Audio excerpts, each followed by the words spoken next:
ಶ್ರೀ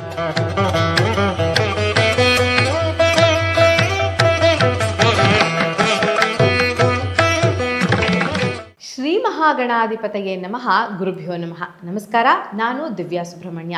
ದೇವರೇ ಗತಿ ಚಾನೆಲ್ ವೀಕ್ಷಕರಿಗೆ ಸ್ವಾಗತ.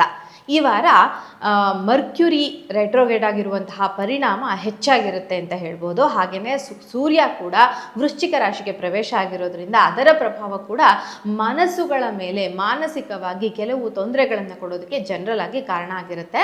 ಆದರೆ ನಮ್ಮ ರಾಶಿ ಭವಿಷ್ಯವನ್ನು ನೋಡ್ಕೊಳ್ಬೇಕಲ್ವಾ ಹೇಗಿದೆ ಅಂತ ಹೇಳಿ. ಹಾಗಾದರೆ ಮೊದಲನೇ ರಾಶಿ ಮೇಷರಾಶಿ. ಮೇಷರಾಶಿಯವರಿಗೆ ಈ ವಾರ ವರ್ಕ್ ಪ್ಲೇಸ್ನಲ್ಲಿ ಕ್ಲಾರಿಟಿ ಬೇಕಾಗುತ್ತೆ. ಯಾವ ಕೆಲಸ ಮಾಡ್ತಾ ಇದ್ದೀವಿ, ಈ ಕೆಲಸ ಸರಿ ಇದೆಯಾ ಇಲ್ವಾ ಅನ್ನುವಂಥ ಒಂದು ಕ್ಲಾರಿಟಿ ಬೇಕು. ಎನಿಮೀಸ್, ನಿಮ್ಮ ಆಪೋಸಿಟ್ ಅಲ್ಲಿ ಅಂತ ಯಾರು ಇರ್ತಾರೋ ಅವರು ಸ್ವಲ್ಪ ನಿಮ್ಮ ಮೇಲೆ ಡಾಮಿನೇಟ್ ಮಾಡ್ತಾ ಇರ್ತಾರೆ. ಹಾಗೆಯೇ ಫೈನಾನ್ಷಿಯಲ್ ಮ್ಯಾಟರಲ್ಲಿ ಕೂಡ ಸ್ವಲ್ಪ ಸ್ಟ್ರೆಸ್ಫುಲ್ ಆದಂತಹ ವಾರ ಇದು ಅಂತ ಹೇಳಬಹುದು. ಎರಡನೆಯ ರಾಶಿ ವೃಷಭ ರಾಶಿ. ವೃಷಭ ರಾಶಿಯವರಿಗೆ ಒಂದು ರಿಲೇಷನ್ಶಿಪ್ಸ್ನಲ್ಲಿ ಇಂಪ್ರೂವ್ಮೆಂಟ್ ಕಾಣುವಂಥದ್ದು, ಕುಟುಂಬದಲ್ಲಿ ನಿಮಗೆ ಒಂದು ಇಂಪ್ರೂವ್ಮೆಂಟ್ ಕಾಣುವಂಥದ್ದು, ಒಂದು ಒಳ್ಳೆ ಕ್ಲಾರಿಟಿ ಇರುವಂಥದ್ದು ಅವಕಾಶ ಇರುತ್ತೆ. ಮತ್ತು ಇನ್ನು ವರ್ಕ್ ಪ್ಲೇಸ್ನಲ್ಲಿ ಅಂತ ಬಂದಾಗ ಕೂಡ ಅಲ್ಲಿ ಕೂಡ ನಿಮಗೆ ಯಾವುದೇ ರೀತಿಯ ದೊಡ್ಡ ಮಟ್ಟದ ತೊಂದರೆಗಳಾಗೋದಿಲ್ಲ, ಹಣದ ಹರಿವು ಇರುತ್ತೆ. ಹಾಗೆಯೇ ಹೆಲ್ತ್ ಕೂಡ ನಿಮಗೆ ನೀವು ಮಾಡುವಂತಹ ಕೆಲಸಗಳಿಗೆ ಸಪೋರ್ಟಿವ್ ಆಗಿ ಇರೋದಕ್ಕೆ ಅವಕಾಶ ಇರುತ್ತೆ ಅಂತ. ಇನ್ನು ಮೂರನೇ ರಾಶಿ ಮಿಥುನ ರಾಶಿ. ಮಿಥುನ ರಾಶಿಯವರಿಗೆ ಈ ಬುಧನ ವಕ್ರತ್ವ ಏನಿದೆ ಇದರಿಂದ ಕಮ್ಯುನಿಕೇಷನ್ ರಿಲೇಟೆಡ್ ಪ್ರಾಬ್ಲಮ್ಗಳಾಗಬಹುದು. ಟ್ರಾವೆಲ್ ಪ್ಲ್ಯಾನ್ ಏನಾದರೂ ಮಾಡಿದರೆ ಆ ಕಮ್ಯುನಿಕೇಷನ್ ಪ್ರಾಬ್ಲಮ್ನಿಂದ ಸ್ವಲ್ಪ ಈ ಟ್ರಾವೆಲ್ ಡಿಸ್ಟರ್ಬೆನ್ಸ್ ಆಗೋದಕ್ಕೆ ಅವಕಾಶ ಇರುತ್ತೆ. ಹಣಕಾಸು ಕೂಡ ಸ್ವಲ್ಪ ಸ್ಟ್ರಕ್ ಆಗಿ ಬರೋದಕ್ಕೆ ಅವಕಾಶ ಇರುತ್ತೆ ಅಂತ ಹೇಳ್ಬೋದು. ಇನ್ನು ಕರ್ಕಾಟಕ ರಾಶಿ. ಕರ್ಕಾಟಕ ರಾಶಿಯವರಿಗೆ ಫ್ಯಾಮಿಲಿ ಮ್ಯಾಟರ್ನಲ್ಲಿ ಒಂದು ಮೇಜರ್ ಡಿಸಿಷನ್ ತಗೊಳ್ಬೇಕಾಗುತ್ತೆ. ಫೈನಾನ್ಷಿಯಲ್ ಪ್ಲ್ಯಾನಿಂಗ್ನ ಅವಶ್ಯಕತೆ ಈ ಟೈಮಲ್ಲಿ ತುಂಬ ಇರುತ್ತೆ. ವಾರದ ಮಧ್ಯಭಾಗದಲ್ಲಿ ಮಿಡ್ ವೀಕಲ್ಲಿ ಎಮೋಷನಲಿ ನೀವು ಸ್ವಲ್ಪ ವೀಕ್ ಆಗೋದಕ್ಕೆ ಅವಕಾಶ ಇರುವಂತಹ ವಾರ ಇದು ಅಂತ. ಇನ್ನು ಮುಂದಿನ ರಾಶಿ ಸಿಂಹರಾಶಿ. ಸಿಂಹರಾಶಿಯವರಿಗೆ ಕ್ರಿಯೇಟಿವಿಟಿ ಜಾಸ್ತಿ ಆಗುತ್ತೆ. ಏನಾದರೂ ಒಂದನ್ನು ನೀವೇ ಕ್ರಿಯೇಟ್ ಮಾಡಿ ಹೇಳುವಂಥದ್ದು. ಹಾಗೆಯೇ ನಿಮ್ಮ ವೊಕ್ಯಾಬ್ಯುಲರಿ ಕೂಡ ಇಂಪ್ರೂವ್ ಆಗುತ್ತೆ, ನಿಮ್ಮ ಕಮ್ಯುನಿಕೇಷನ್ ಇಂಪ್ರೂವ್ ಆಗುತ್ತೆ. ಹಾಗೆಯೇ ನೀವು ಯಾವುದಾದ್ರೂ ಸ್ಪರ್ಧಾತ್ಮಕ ಪರೀಕ್ಷೆಗಳಲ್ಲಿ ಎಕ್ಸಾಮ್ನ ಬರೀತಿದ್ದೀರಾ ಅಂದರೆ ಅದರಲ್ಲಿ ಸಕ್ಸಸ್ ಆಗೋದಕ್ಕೆ ಅವಕಾಶ ಇರುತ್ತೆ. ವಿದ್ಯಾರ್ಥಿಗೆ ಒಳ್ಳೆಯ ವಾರ ಇದು. ವಿದ್ಯಾರ್ಥಿಗಳಿಗೆ ಹಾಗೆಯೇ ಲಾಯರ್ಗಳು, ಪೊಲೀಸ್ ಡಿಪಾರ್ಟ್ಮೆಂಟಲ್ಲಿರೋರಿಗೂ ಕೂಡ ಇದು ಶುಭ ಫಲಗಳನ್ನು ತಂದುಕೊಡುವಂಥ ವಾರ ಅಂತ ಹೇಳ್ಬೋದು. ಇನ್ನು ಕನ್ಯಾ ರಾಶಿಯವರಿಗೆ ಈ ಮರ್ಕ್ಯುರಿ ರೆಟ್ರೋಗ್ರೇಡ್ ಮತ್ತೆ ಅದನ್ನೇ ನಾನು ತಗೊಳ್ಬೇಕಾಗುತ್ತೆ. ಅದರದ್ದು ಸ್ಟ್ರಾಂಗ್ ಇನ್ಫ್ಲುಯೆನ್ಸ್ ಇರೋದ್ರಿಂದ ಸ್ವಲ್ಪ ಹಣಕಾಸಿನ ವ್ಯವಸ್ಥೆಯಲ್ಲಿ ಏರುಪೇರುಗಳು ಕಾಣೋದಕ್ಕೆ ಅವಕಾಶ ಇರುತ್ತೆ. ಹಾಗೆಯೇ ವರ್ಕ್ ಪ್ಲೇಸ್ನಲ್ಲಿ ಕೂಡ ಕೆಲವು ಸ್ಟ್ರೆಸ್ಫುಲ್ ಆದಂತಹ ಸಿಚುವೇಶನ್ಗಳು ಇರ್ತವೆ ಅಂತ ಹೇಳ್ಬೋದು. ಇನ್ನು ತುಲಾರಾಶಿಯವರಿಗೆ ಕಮ್ಯುನಿಕೇಷನ್ ಈ ವಾರ ನಿಮಗೆ ತುಂಬ ಮುಖ್ಯ ಆಗುತ್ತೆ. ನೀವು ಮಾತಾಡುವಂಥದ್ದು ತುಂಬ ಮುಖ್ಯ.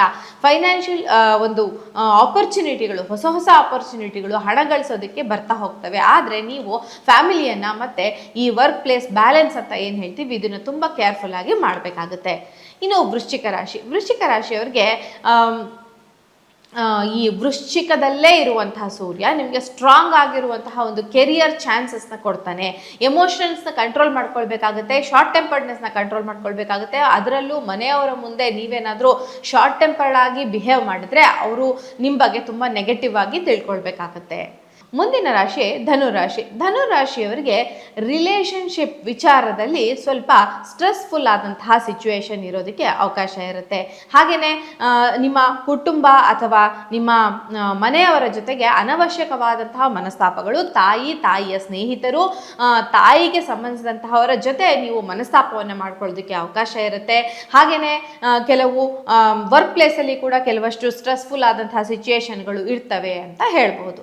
ಇನ್ನು ಮುಂದಿನ ರಾಶಿ ಮಕರ ರಾಶಿಯವರಿಗೆ ಕುಟುಂಬ ಸದಸ್ಯರ ಪೂರ್ತಿ ಪ್ರಮಾಣದ ಸಪೋರ್ಟ್ ದೊರೆಯೋದಕ್ಕೆ ಅವಕಾಶ ಇರುವಂಥದ್ದು. ನೀವು ಯಾವುದೇ ಕೆಲಸ ಮಾಡಲಿ ಅಲ್ಲಿ ನಿಮ್ಮನ್ನು ಅಪ್ರಿಷಿಯೇಟ್ ಮಾಡೋಕ್ಕೆ ನಿಮ್ಮ ಕುಟುಂಬದವರು, ನಿಮ್ಮ ಸ್ಪೌಸ್ ಇರ್ಬೋದು ಅಥವಾ ನಿಮ್ಮ ಮಕ್ಕಳಿರ್ಬೋದು, ನಿಮ್ಮ ತಂದೆ ತಾಯಿ ಇರ್ಬೋದು, ಅಲ್ಲಿ ನಿಮ್ಮ ಕೈ ಹಿಡಿಯೋದಕ್ಕೆ ಸದಾ ತಯಾರಿರ್ತಾರೆ ಅಂತ ಅನ್ನುವಂಥದ್ದು ಇಲ್ಲಿಯ ಮುಖ್ಯ ವಿಚಾರ ಅಂತ ಹೇಳ್ಬೋದು. ಇನ್ನು ಕುಂಭರಾಶಿಯವರಿಗೆ ಹಣಕಾಸಿನ ವಿಚಾರದಲ್ಲಿ ಒಳ್ಳೆ ಹರಿವಿರುತ್ತೆ. ಆದರೆ ಅನವಶ್ಯಕವಾದಂತಹ ಖರ್ಚುಗಳಾಗ್ತವೆ. ಎಲ್ಲಿ ಖರ್ಚು ಮಾಡಬೇಕು, ಎಲ್ಲಿ ಖರ್ಚು ಮಾಡಬಾರ್ದು ಅನ್ನುವಂತಹ ಒಂದು ಇಂಗಿತ ಜ್ಞಾನ ಕೂಡ ಇಲ್ಲದೆ ಈ ಸಮಯದಲ್ಲಿ ಹೆಚ್ಚು ದುಡ್ಡನ್ನು ಖರ್ಚು ಮಾಡೋದಕ್ಕೆ ಅವಕಾಶ ಇರುತ್ತೆ ಅಂತ ಹೇಳ್ಬಹುದು. ಇನ್ನು ಕೊನೆಯ ರಾಶಿ ಮೀನರಾಶಿ. ಮೀನರಾಶಿಯವರಿಗೆ ಈ ವಾರ ಶುಭ ಫಲಗಳನ್ನು, ಪೂರ್ತಿ ಮಟ್ಟದ ಶುಭ ಫಲಗಳನ್ನು ತಂದುಕೊಡುವಂತಹ ವಾರ ಅಂತ ಹೇಳ್ಬೋದು. ಸಂತಾನಾಕಾಂಕ್ಷಿಗಳಿಗೆ ಸಂತಾನ ಆಗೋದಕ್ಕೆ ಯೋಗ ಇರುತ್ತೆ. ಹಾಗೆಯೇ ವಿದ್ಯಾರ್ಥಿಗಳಿಗೆ ಕೂಡ ಶುಭ ಫಲಗಳನ್ನು ತಂದುಕೊಡುವಂತಹ ವಾರ ಇದು ಅಂತ ಹೇಳ್ಬೋದು. ಇನ್ನು ನಿಮ್ಮ ಆರೋಗ್ಯ ವಿಚಾರಕ್ಕೆ ಬಂದಾಗ ಆರೋಗ್ಯ ಕೂಡ ನಿಮ್ಮನ್ನು ಎಲ್ಲ ರೀತಿಯಲ್ಲೂ ಸಪೋರ್ಟ್ ಮಾಡೋದಕ್ಕೆ ಅವಕಾಶ ಇರುತ್ತೆ. ಒಟ್ಟಿನಲ್ಲಿ ಹೇಳಬೇಕಂದ್ರೆ ಅಂದುಕೊಂಡಂತಹ ಕೆಲಸಗಳೆಲ್ಲವೂ ಸರಿಯಾದ ಕ್ರಮದಲ್ಲಿ ಆಗೋದಕ್ಕೆ ಮೀನರಾಶಿಯವರಿಗೆ ಇದು ಬೆಸ್ಟ್ ವಾರ ಅಂತ ಹೇಳ್ಬೋದು. ನಿಮಗೆ ಇನ್ನೂ ಏನಾದರೂ ಹೆಚ್ಚಿನ ಮಾಹಿತಿ ಬೇಕಿದ್ದಲ್ಲಿ ನಮ್ಮ ಚಾನೆಲ್ನ ಸಬ್ಸ್ಕ್ರೈಬ್ ಮಾಡ್ಬೋದು. ಹಾಗೆಯೇ ನನ್ನ ಜೊತೆ ಕೂಡ ಭೇಟಿಯಾಗಿ ಮಾತಾಡಬಹುದು. ನಮಸ್ಕಾರ.